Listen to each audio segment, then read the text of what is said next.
हम लोगों के साथ डॉक्टर रविंद्र आ गए हैं, इनको मैं ऐड कर लेता हूँ। जी, डॉक्टर रविंद्र कैसे हैं आप? जय Bhim S G.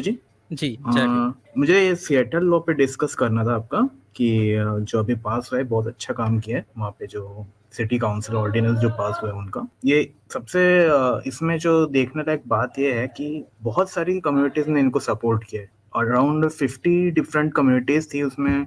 Indian association of Muslim councils थी, ये हिंदूज फॉर ह्यूमन राइट्स थे। तो बेसिकली अपर कास्ट ने भी सपोर्ट किया है, जो सिख वहाँ पे थे उनके लोगों ने भी सपोर्ट किया। ऐसा सपोर्ट ऐसा देखने को मिलता नहीं है यूजली इंडिया में, जो इतना डाइवर्स कंट्री है उसके बाद भी इतना अच्छा सपोर्ट दिखता नहीं।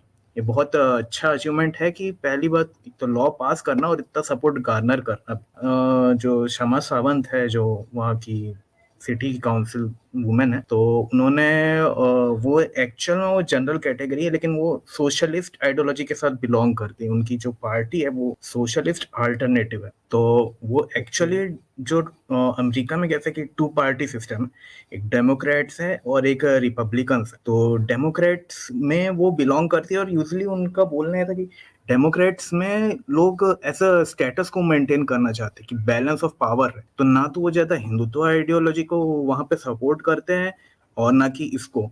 बेसिकली केस भी हो गया था कि यूनाइटेड स्टेट्स गवर्नमेंट में कुछ लोग थे, उन्होंने कुरान जला दी थी, ट्रक भर के लाके कुरान जला दी थी। लेकिन वहां पे जो गवर्नमेंट है वो चिढ़ गई थी, उनको जेल में डाल दिया। लेकिन इस कारण से नहीं कि वहां पे रिलीजियस सेंटिमेंट्स को हर्ट कर रहे हैं, इस कारण से डाला गया था कि उन्होंने अलग लॉ पे डाला था। लेकिन यूएस जनरली ऐसा चाहता नहीं है कि हम लोग किसी के सेंटिमेंट्स को हर्ट करे। वो हमेशा उसके अगेंस्ट में रहती है, वो चाहती कि एज अ स्टेटस को वो ओके, मेंटेन रहे। तो ये बात कि ओके। एक बार ये लॉ पास हुआ अगेंस्ट ये ब्राह्मणिस्ट आइडियोलॉजी, और दूसरी बात एक ऐसे ही लॉ पास हुआ 4 साल पहले उनके ही टर्म में पास हुआ था। ये था कि जो मोदी गवर्नमेंट, जो उस टाइम पे बहुत सप्रेशन चल रहा था रिलीजियस माइनॉरिटीज के अगेंस्ट में, और साथ ही रिलीजियस फ्रीडम्स कम हो रहे थे, दलित लोगों के ऊपर ज्यादा ऑपरेशन हो रहा था। तो इसके उन्होंने एक रेजोल्यूशन पास किया था कांग्रेस में कि भैया हम ये कंडेम करेंगे मोदी सरकार को कि इन्होंने ऐसा लॉ पास किया। तो वो भी उन्होंने ही पास किया था 3-4 साल पहले। और जो इनके अपोजिशन में जो थे लोग, वो यही थे, हिंदू अमेरिकन फाउंडेशन और एक कोना करके बोलते हैं। तो ये दोनों ही इनको हमेशा अगेंस्ट में रहे। ये बेसिकली हुँ, यहाँ से जो इंडिया से जो जा चुके हैं वहां पे, तो क्योंकि यहाँ पे जो अपर कास्ट जो ब्राह्मण वगैरह थे, तो वो तो वही लोग जा पाते हैं, उन्हीं के पास पैसा वैसा था। तो वहां पे उनकी अभी हेजेमनी हो गई है, और टेक कंपनीज में खासकर सबसे ज्यादा हेजेमनी उन्हीं की। तो बेसिकली ये और इम्पोर्टेंट लॉ इसीलिए है क्योंकि सिएटल जो है ईस्ट कोस्ट का, जो यूनाइटेड स्टेट्स है, वो सबसे मेजर सिटी है, टेक हब है कहते हैं उसको। सारे मेजर कंपनीज हैं, माइक्रोसॉफ्ट के, गूगल के, ये सब के, इनके अमेजोन, मतलब जो बड़ी बड़ी कंपनी जो आज हम बोलते हैं अमेजोन हो गया, माइक्रोसॉफ्ट, ये यहीं से आई, उनके सारे हेडक्वार्टर्स भी यहीं पे ही है। तो इनमें ही सबसे ज्यादा ये अपर कास्ट के लोग गए हैं, तो वहां पे सबसे ज्यादा इन्होंने कास्ट, मतलब बहुत ही कोवर्ट टाइप का इनका कास्ट सिस्टम है। तो जैसे बहुत सारे मैं सोशल मीडिया पे था तो कुछ अमेरिकन्स भी इसके बारे में बात कर रहे थे, कि कुछ अमेरिकन्स भी देखे थे कि कैसे एक लोअर कास्ट का एक बंदा था, मतलब दो बंदे ऐसे देख रहे थे वो लोग, कि एक पर्सन उस बंदे को बहुत डांट रहा था, भले वो उससे जूनियर था फिर भी उसको डांट रहा था, उसको बॉस अराउंड कर रहा था। जब पता चला कि ये तो इसका सीनियर है फिर भी इसकी तरह ऐसी बात कर रहा था, पता चला कि उसको कि ये ऐसा कास्ट सिस्टम होता है।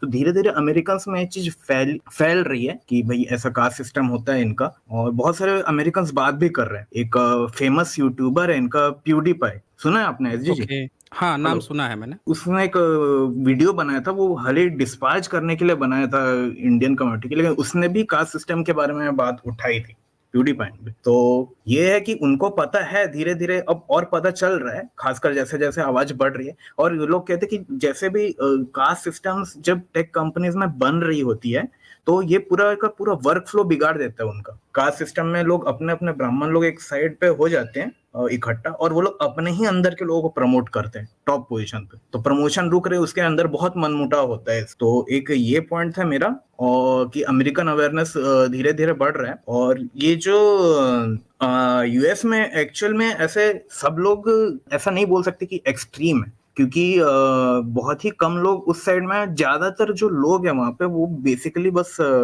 पैसा कमाना चाहते हैं वहां पे जाके और बस अपना रहना चाहते हैं। तो वो लोग में होगा कोवर्टली, वो तो बता नहीं सकते उसका ढंग से कि लाइक अंदर हो भी सकता है नहीं भी हो सकता है, लेकिन एक्सट्रीमिस्ट भी है वहां पे।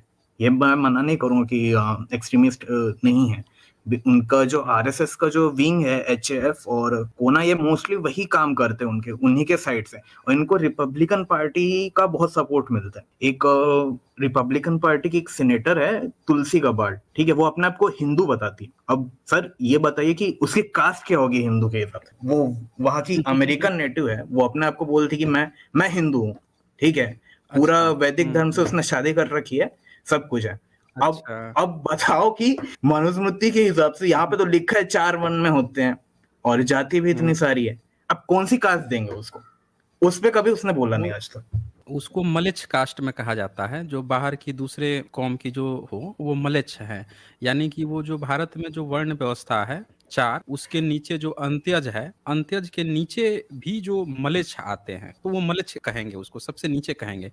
और उससे जो बच्चा उत्पन्न होगा, उसको वर्ण संकर कह के उसका मजाक उड़ाएंगे। तो वो अपने आप को बोलती कि मैं प्राउड हिंदू हूँ और पूरा वैदिक धर्म का वो सब करती है। ट्रम्प के साइड में ही थी वो, और हमेशा रिपब्लिकन्स को, मतलब रिपब्लिकन वैसे ही है उनके, वो जो बाइबल बेल्ट एरिया होता है south side of United states का, जहाँ पे लुइजियाना है आपका, ये मिशिगन, केंट, ये सब जो जगह है साउथ एरिया में, टेक्सास, लुइजियाना, फ्लोरिडा, ये सब बाइबल बेल्ट इलाका है। यहाँ पे एकदम कट्टरवादी मतलब क्रिश्चियन लोग रहते हैं, पूरे रेडनेक्स कहते हैं उनको। वो उनका रेडनेक्स इसलिए कि वो ट्रक चलाते हैं, उनका गर्दन लाल लाल होता है और वो एकदम कट्टर क्रिश्चियन एकदम। उन्होंने ही सबसे पहले वो अबॉर्शन बंद करवाया था यूएस में, जो रो वर्सेस वेड खत्म हुआ था, उसके बाद हुँ, हुँ, उन्होंने ये किया था। तो ये लोग है तो कट्टर था मतलब दोस्त दोस्त ही है। वो हाउडी मोदी भी चला था हाँ, उस टाइम, हाँ, टेक्सास में आए थे। ओके। तो ये था। और मोस्टली मतलब वो जो कुल जी, मतलब कुल बताइए। मिला के वहाँ पे यहाँ का जो एक ब्राह्मणवादियों का जो गुट है, वहाँ के जो कट्टर लोग हैं उनसे मिला हुआ है। और हम्म, इन्होंने अपना वहाँ भी एक एस्टेब्लिशमेंट कर लिया है, क्योंकि पैसे की तो इनको कमी है नहीं। मतलब इन लोगों एग्जैक्ट को उनको पैसे की कमी ऐसा नहीं है। नहीं बोल सकते सर कि एकदम ऐसा अलायंस टाइप का है, मतलब रिलीजन रिलीजन ऐसा थोड़ा साथ मिलता है, लेकिन वो लोग भी कट्टर है ना, वो कभी मानेंगे नहीं कि हिंदू है, ऐसा है।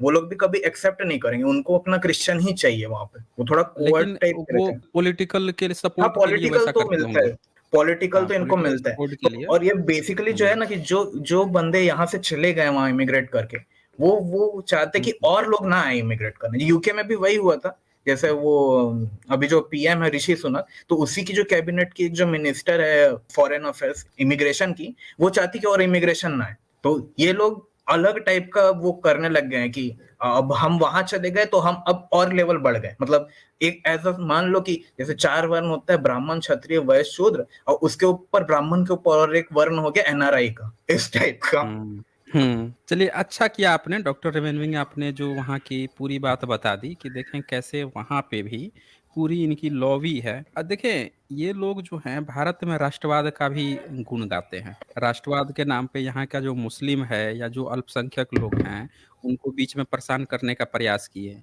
और वहाँ पे विदेश में जाके ये सेटल हो रहे हैं, तो फिर तो वहाँ के लोग भी वैसे करें कि हमको भी राष्ट्रवाद चाहिए, तो उनको मार-मार के भगाना शुरू कर दें। तो ये तो हम्म, वो चीज़ यहाँ पे जो चाहते हैं, अब वहाँ पे जाके उनको वहाँ का सेकुलरिज़्म पसंद आता है। फिर भी वहाँ पे जाके सेकुलरिज़्म पसंद करते हुए भी अपना भेदभाव फैलाते रहते हैं। मतलब ये ना बीमारी है, जैसे ये कोई भी धर्म की बीमारी है। उनको यूरोप का या जो वहाँ पे एक जो ग्लोबलाइज़ेशन आया जिसके कारण से सेकुलरिज़्म बढ़ा, वो सारे ये जो एशिया वाले लोग हैं, धार्मिक लोग, इन सबको पसंद आता है। और पसंद आके चाहे हिंदू हो, चाहे मुसलमान हो या कोई भी हो, पसंद तो इन लोगों को सेकुलरिज़्म वहाँ का आता है। जाके अपना धर्म नहीं छोड़ते हैं, अपना धर्म का कट्टरवाद वहाँ फैलाते रहते हैं। तो ये इनकी हकीकत है। अमेरिका में लोग बहुत अच्छे हैं। अभी जब ट्रम्प आया था उन्होंने बहुत कट्टरता फैलाई थी, तो उन्होंने सब मिल के सब लोगों ने रिपब्लिकन को हरा दिया, हुँ, और ट्रम्प ने उल्टा कूप करने की कोशिश की थी। वहां पे जो वाशिंगटन डीसी का जो व्हाइट हाउस है, वहां जाके घेर लिया हुँ, उसको, अपने बंदे बुला लिए, तख्ता पलट करना वाला था, नहीं हुआ उसका, तो भगा दिया उनको। कट्टरता लगे तो वहां पे इतना पॉसिबल नहीं, कम्युनिज्म कभी नहीं आ सकता है वहां पे। और बेसिकली ऐसी कट्टरतावाद बिल्कुल नहीं आ सकती। वो उस टाइम पे पूरा ऐसा हो गया था कि लोग वोट नहीं दे रहे थे और कुछ नहीं हो रहा था, तो ये सब दिक्कतें आ रही थी। बट यूजली ऐसा नहीं है, वहाँ के लोग अच्छे हैं और बहुत सपोर्ट करते हैं अमेरिका। ऑड्रे ट्रस्ट जैसे बहुत सारे लोग हैं, उन्होंने बहुत अच्छा सपोर्ट किया है लोगों को। और ये लोग, ऑड्रे ट्रस्ट से मुझे याद है कि ये लोग जो अभी ऑर्डिनेंस पास हुआ है ना, तो एक्चुअली दिलीप मंडल सर के मैं ट्वीट देख रहा था, तो उन्होंने उनको जो हिंदू अमेरिकन से उन्होंने अपने स्पीकिंग में बुलाया था कि भैया आप बात करें। तो वो सब एकदम कट्टर, एकदम ब्राह्मण वाले थे, लेकिन वो कोवर्ट थे, एकदम ओवर्ट नहीं थे कि एकदम दिखाएंगे नहीं, छिप छिप के रखेंगे अपना, लेकिन कोवर्ट कास्टिज्म करेंगे। तो दिलीप मंडल सर को उन्होंने बुलाया कि आप सर बात कीजिए इस टॉपिक पे। तो जैसे ही बुलाया उनको, भगा दिया उनको, मंडल सर को हाँ, भगा दिया उनको। इनकी जल जाती है ना, इन सब की जल जाती है ना। ये तो जैसे नाम सुन लेंगे ना यहाँ के किसी अम्बेडकराइट का नाम सुन लिए अगर ये ब्राह्मण, तो उसके ऊपर से नीचे तक जल जाएगी। मतलब लगता है किसी ने माचिस लेके नीचे से जल लगा दी हो, सुलगा दी हो इनको। ये हाँ किसी भी वो बोलने दे ही नहीं सकते, क्योंकि वो जब बोलेंगे ना यहाँ के अम्बेडकराइट अगर शब्द मुंह खोल दिया वहां पे, तो इनकी पूरी पोल खुल जानी है, फिर इनकी पूरी A to Z खुल जानी है। अब वहां के लोग उतनी डेप्थ में नहीं जानते, ये जानते हैं कि डिस्क्रिमिनेशन होता है, लेकिन ये डिस्क्रिमिनेशन आता कहाँ से? इनके रिलीजन पे क्वेश्चन खड़ा हो जाएगा ना, इनके धर्म पे क्वेश्चन खड़ा हो जाएगा, रिलीजियस पूरा चीज सामने आ जाएगा, तो इसलिए ये जो है वो नहीं करने देते हैं। और उसके बाद फिर ये ये लोग बोलने लगे कि हमको ये इंटेलेक्चुअल्स नहीं है, मीडिया नहीं है, इतने सारे हमारे पैसे वाले लोग हैं, सब सीईओ है, हम कैसे ऑर्गेनाइज कर हम्म रहे हैं, ये लेफ्ट वाले बहुत ऑर्गेनाइज रहते हैं, हम क्या करें, हम्म मंदिर जाना चाहिए सबको, वो कुछ कुछ बताने लग गया अपना, और फिर पका हम्म रहा था वहां पे। लेकिन बात ये है कि वो लोग बहुत ही कम है, मुश्किल से लाइक 100 लोग हैं। जब मंडल सर आए थे तो 200-300 हम्म। लोग थे, फिर चले गए, आधा ही हो गया वो पूरा, वो जो स्पीकिंग भगा दिया उनको। तो हम्म। ऐसे ये लोग तो वो काम कुछ करते भी हैं। नहीं बोल पाए, तो वो कुछ भी नहीं बोल पाए, वहां पे बोलने ही नहीं नहीं, दिए सर। भगा दिया ना उनको, मतलब जैसे ही भगा दिया, तो फिर उसके बाद एक लेडी आती है वहां पे, वो इंग्लिश में बोलती हम्म कि वो कौन दिलीप मंडल थे, वो आए थे, उन्होंने वो हम्म उनके अपना डीपी देखिए ना, एक बाबा साहेब की लगाते हैं और एक पेरियार की हम्म लगाते हैं। तो वो बोला कि हम्म वो पेरियार की लगाए, और उनके बगल में थे उनका, वो किसकी लगाया था हमको पता नहीं कौन थे। मतलब बाबा साहब कैसे बोल रहे हम्म। हैं बताओ, क्या है मतलब, अगर इंडिया से है तो इतना पता ही होता है ना कौन है। तो नहीं मतलब तो वो एक्नॉलेज भी तो नहीं कर रहे कोई। मतलब देखें, वो ये दिख जो ही रहा है, होता वो है ना, साफ साफ दिख ही रहा है उनका जो अंदर हाँ क्या हाँ हाँ, सोच रहे हैं वो लोग, देखें मतलब ज्यादा। बाबा साहब का देख के इनका वाईफाई जो है ना, माथे का जो वाईफाई है, वो पूरा वाइब्रेट करने लगता है। और गलती से पेरियार साथ में देख लिए हैं, तो इनका पूरा एंटीना खड़ा हो जाता है।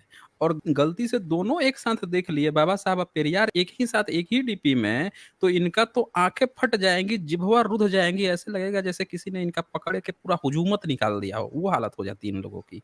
दोनों के गलती से एक साथ देख लिए तो मंडल जी वही लगाते हैं ना, दोनों की एक साथ लगाते हैं। और उनकी थेसिस ही उसी पर है, ब्रह्मनिज्म पर उन्होंने अपना थेसिस लिखा है, हाँ, तो फिर पूरा वो बोलने ब्रह्मनिज्म का लगे। ही स्टडी है। डॉक्टर रेवनी, एक चीज और मैं बताऊंगा, अपने भारत के लोग जो हैं ये नहीं जानते होंगे कि जो ब्राह्मणिकल के जो बोलने वाला है वो किस चीज का एक्सपर्ट है, या अपने लोग किस चीज का एक्सपर्ट है। लेकिन जितना ब्राह्मण होगा वो सब जानता है कि जो बहुजन वर्ग के जो इंटेलेक्चुअल है वो किस किस चीज का एक्सपर्ट है। उसको ये जरूर पता होगा, वो पता लगा कर रखता है। अपने लोग थोड़ा कम जागरूक हैं, इनको नहीं पता है, उस चीज में अभी नहीं घुस पाते हैं, नहीं समझ पाते हैं। ये चीज है जी डॉक्टर वेनिक। सर, तो एक साउथ का एक स्पीकर था, वो बोल रहा था कि मैं ये पेरियार की लगा के ऐसा घूमते हैं। मैंने एक बार अपनी मम्मी को बताया पेरियार का, तो वो एकदम डर गई थी। तो डरेंगे नहीं तो क्या है, 10 साल से इन्होंने करते आए हैं, पेरियार तो आपने किया है इतना। पेरियार का नाम सुनते ही डर गई थी। हैं? हाँ, वो मतलब पूछे उसको ये नहीं कौन है। पेरियार का नाम सुनते ही ब्राह्मणी महिलाएं जो हैं वो डर जाती हैं। परशुराम का नाम सुनते ही फिर जितनी छतरानी होगी इनके वो भी कोख डर खाली जाती हो होंगी। जाती है ना, परशुराम को सुनते हैं। पर हाँ, छतरानी जो है जितनी भी होंगी उनकी तो फिर कोख खाली हो जाएगी, उनको तो लगेगा कि तो हमारे 21 बार क्षत्रियों का विनाश कर दिया है।